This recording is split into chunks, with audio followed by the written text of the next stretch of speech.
علشان نعمل كيك عالي وشاهق كده الارتفاع. تقريبا ارتفاع الكيك حوالي 15 سنتي. تعالوا شوفوا هنعملها ازاي. قبل ما نبتدي الوصفة ما تنسوش تسيبولي لايك وكومنت حلو علشان تشجعوني اكمل فيديوهات في القناة او على الصفحة على الفيسبوك. تعالوا كده شوفوا قوام الكيك بتاعنا. رغم انه سخن يعني انا استعجلت عليها ومسبتهاش لما تبرد، بس حلوة قوي. هنعمل النهاردة كيك بالبرتقال بطريقة سهلة جدا وطعمه حلو جدا وفي الخلاط كمان. اول حاجة عملتها جبت نص ليمونة كده قطعتها وكوباية من عصير البرتقال حطيتها في الخلاط.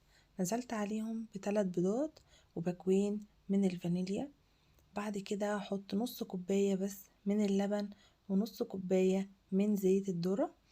بعد كده حطيت كوباية من السكر. هعمل بعد كده اضربهم في الخلاط كويس جدا، وهجهز كوبايتين ونص من الدقيق وباكو بيكنج باودر وربع معلقة من الملح. هقلبهم كويس جدا واسيبهم على جنب دلوقتي علشان اصفي الخليط كويس عشان اتخلص من قشر الليمون. ده كده قوام الخليط بعد ما صفيته. حطيت عليه معلقة من الكريم شانتيه، حلوة قوي بتدي طعم جميل. بعد كده جهزت معايا معلقتين من الخل، نزلت عليهم بنص معلقة صغيرة من البيكنج صودا. اول ما يفور كده واتأكد انه فار تماما انزل بيه على الخليط المواد السائلة واقلبه كويس. بعد كده انزل الدقيق بتاعي على المكونات السائلة واقلبها. مجرد ما الدقيق اتقلب واختفى كده الخليط بتاعي يكون قوامه تمام وبقى جاهز معي. ده القوام بتاعنا.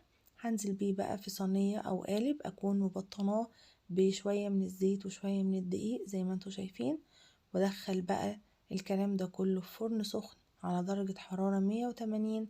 هيقعد تقريبا نص ساعة و5 دقايق. طبعا وراقبه باستمرار علشان القالب بتاعي غامق حطيته في صينية ألمونيوم. بعد ما طلع هشوفه كده بالخشبة، لقيت الخشبة طلعت نضيفة. شايفين ارتفاع الكيك بتاعي عامل ازاي؟ طعمه تحفة وطعم البرتقال فيه قوي جدا.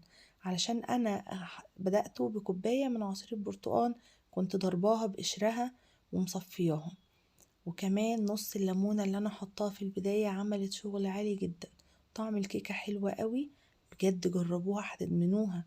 احلى كيك برتقال بعمله هو الكيك بالطعم ده وبالاسلوب ده.